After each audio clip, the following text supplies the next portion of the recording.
ఓం ఓం శ్రీమాత్రే నమః. శ్రీ లలితా సహస్రనామ స్తోత్రం 152వ శ్లోకం. కళానిధి కావ్యకళా రసజ్ఞా రససేవధిః పుష్టా పురాతనా పూజ్య పుష్కరా పుష్కరేక్షణ. కళానిధి, కళామాల అను నామమునకు మరో రూపమే కళానిధి. అక్కడ సర్వ కళలు మాలగా అమరిన వర్ణన ప్రస్తుతం సృష్టిలో గల సర్వ విధమగు కళలకు నిధి వంటిది. చైతన్యమే కళ, సర్వ సృష్టిలో ఉండు చైతన్యమే సర్వ కళారూపం.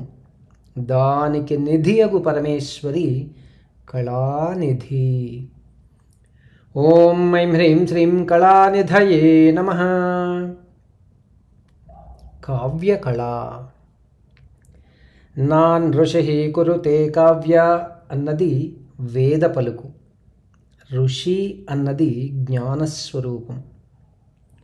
సాహితీ ప్రక్రియలు నాటకం, పద్యము, గద్యములు, చిత్రలేఖనం, సంగీతం మొదలగునవి కావ్యములుగా చెప్పవచ్చును.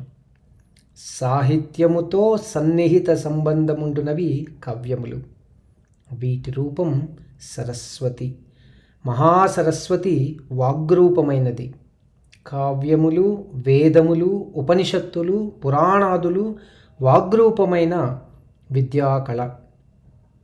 ఇవి జ్ఞానాన్ని ప్రసాదించునని బోధించునవి, అనుభవమునకు అవకాశమిచ్చునవి. సంపూర్ణ జ్ఞానానందరూపముగు పరమేశ్వరి కావ్యకళ. ఓం ఐం హ్రీం శ్రీం కావ్యకళాయై నమః. రసజ్ఞ. కావ్యమునకు ప్రాణం రసానుభూతి. శృంగార, కరుణ, శాంత, రౌద్ర, వీర, అద్భుత, భయానక, హాస్య, భీభత్సములు నవరసములు. వీటి వర్ణలతో కూడినదే కావ్యం. రసమన్నది అనుభూతి, అనుభవం. సహజంగా సృష్టిలో కూడా రసానుభూతి తప్పదు. రసో వయసః అనుటను బట్టి రసమన్నది ఆనందస్ఫూర్తి, దాని అనుభవం. తరగని శాశ్వత ఆనందం బ్రహ్మానందం, పరానందం పరమేశ్వరీ రూపం. తరగని ఆనందమును తెలియజేయునది జగన్మాత రసజ్ఞగా పిలువబడినది. ఓం ఐం హ్రీం శ్రీం రసజ్ఞాయై నమః. రససేవధి. శృంగారాది నవరసములకు వాటి అనుభవ ఫలితములనే స్థాయీభావములు అంటారు. శృంగారమునకు రతి, కరుణకు శోకం, శాంతమునకు నిర్వేదం, రౌద్రమునకు క్రోధం, వీరమునకు ఉత్సాహం, అద్భుతమునకు విస్మయం, హాస్యమునకు హాసం, భయానకానికి భయం, భీభత్సమునకు జుగుప్స అవధులుగా ఉన్నాయి. నవరసములకు సంపూర్ణమైనది అనగా సృష్టి నిర్వహణలోను, దుష్ట శిక్షణ, శిష్ట రక్షణలోను వ్యక్తమగునవి. బ్రహ్మ, గతి, కాంతి, వీర్యము, ఆనందములన్నవి ఆధ్యాత్మిక పరమగు రసములు. జ్ఞానమనగా సర్వం కల్విదం బ్రహ్మ, అయమాత్మ సర్వభూతానాం మొదలగు వాక్యములను అవగాహన చేసుకొని బ్రహ్మానుభవమునందు నమ్మకమును గడించుటే బ్రహ్మానంద రసం. ఇక గడించిన జ్ఞానమును గురుమార్గదర్శకము చేత అనుభవంలోకి తెచ్చుకోవడంలో చూపు శ్రద్ధాభక్తుల రూపమే కాంతి. జ్ఞానమును ఆదరించుటకే వచ్చు ధైర్య స్థైర్య రూపమే వీర్యము, తేజస్సు. జ్ఞానము అనుభవముగా మారి తాదాత్మ్యతను చెందినప్పుడు అది పరాకాష్ఠకు చేరుతుంది. ఆ స్థాయి రూపమే ఆనందో బ్రహ్మ, ఆనందో వై రసః. రసమన్న బ్రహ్మానందం.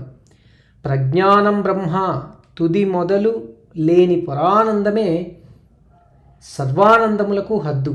సర్వానందమయ స్వరూపమే పరమేశ్వరి రససేవధి. నవరసములకు అవధి కూడా నిత్యానందం. నిత్యానంద రూపమే పరాశక్తి. ఓం ఐం హ్రీం శ్రీం రససేవధియే నమః. పుష్ట. సర్వచరాచర జగత్తే ఈ విశ్వం. ఈ విశ్వంలో ఉండు సమస్త రూపనామక్రియలు పరాశక్తి అంశములే. శారీరక, ఆధ్యాత్మిక, నైతిక పుష్టిని ప్రసాదిస్తాయి.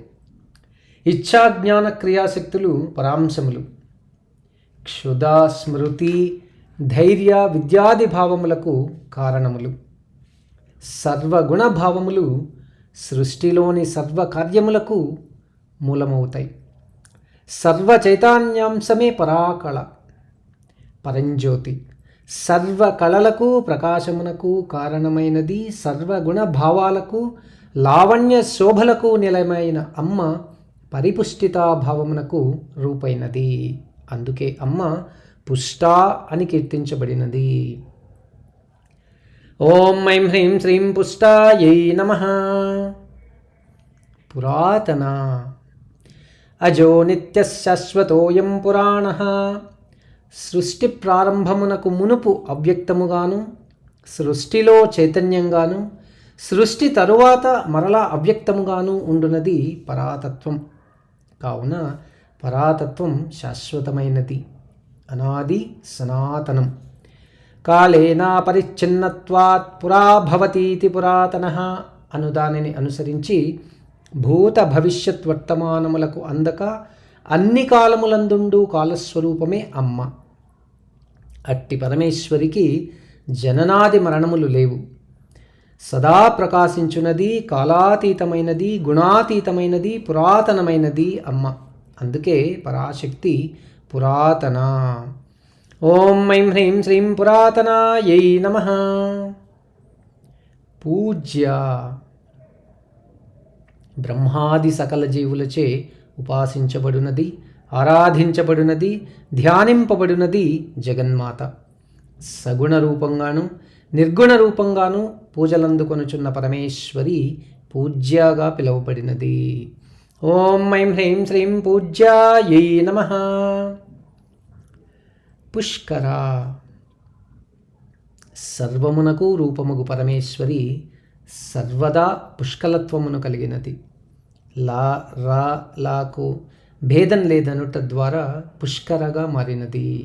సంపూర్ణత్వమునకు సామ్యమైనది పుష్కరం. పరమేశ్వర రూపం, సర్వ పుణ్యతీర్థముల సమిష్టి రూపం. శివుని అనుగ్రహమును పొందిన తుందిలడను మహర్షి, అతని పేరే పుష్కరుడు. బ్రహ్మ కలశతీర్థ రూపమును పొంది సృష్టి కార్యంలో విధాతకు సహకరించేవాడు. రాశి చక్రములో ధనుర్మీనములకు అధిపతి బృహస్పతి. పుష్కరిని పొందుటకు బ్రహ్మను గురించి తపస్సు చేశాడు. దేవగురుడు బృహస్పతి 12 రాశులలో సంచరించుట సహజం. తాను చరించు రాశికాలంలో మొదటి, చివరి 12 దినాలు, మిగిలిన కాలంలో మధ్యాహ్నం 96 నిమిషాల పాటు పుష్కరుడు తన ఆధీనంలో ఉండులాగున బ్రహ్మచే వరం పొందాడు బృహస్పతి. గురువు సంచరించు రాశిని అనుసరించి ఆయా నదులకు పుష్కరం వస్తుంది. 12 సంవత్సరములకు ఒకమారు ఒక్కొక్క నదికి పుష్కరం వస్తుంది. విశాఖ నక్షత్రమందు సూర్యుడు, కృత్తిక యందు చంద్రుడు ఉండు కాలమునే పుష్కర యోగం అంటారు. ఆ సమయంలో ఆ నదీ స్నానాదులు పుణ్యప్రదములు. నదికి పుణ్యశక్తిని కలిగించువాడు పుష్కరుడు. పుష్కరునిలోని శక్తి తత్వమే పరమేశ్వరి. అందుకే అమ్మ పుష్కర. ఓం ఐం హ్రీం శ్రీం పుష్కరాయై నమః. పుష్కరేక్షణ. పుష్కరేణోపమితే అక్షిణీ యస్యేతి పుష్కరేక్షిణీ. తామర పువ్వునకు పుష్కరం అనే పేరు కలదు. అమ్మ కన్నులు తామర పువ్వు రేకుల వలె అందంగా ప్రకాశిస్తూ ఉంటాయి. తనను కొలుచు వారి ఎడల అమ్మ యొక్క కరుణ పుష్కలంగా ఉంటుంది. లా రాలకు భేదం లేదు, కావున పుష్కల అనునది పుష్కరాగా మారినది. ఆమె చూపులు కూడా కరుణాపూరితములు. తామరలను పోలిన నేత్రములు కలిగిన అమ్మ పుష్కరేక్షణ. ఓం ఐం హ్రీం శ్రీం పుష్కరేక్షణాయై నమః.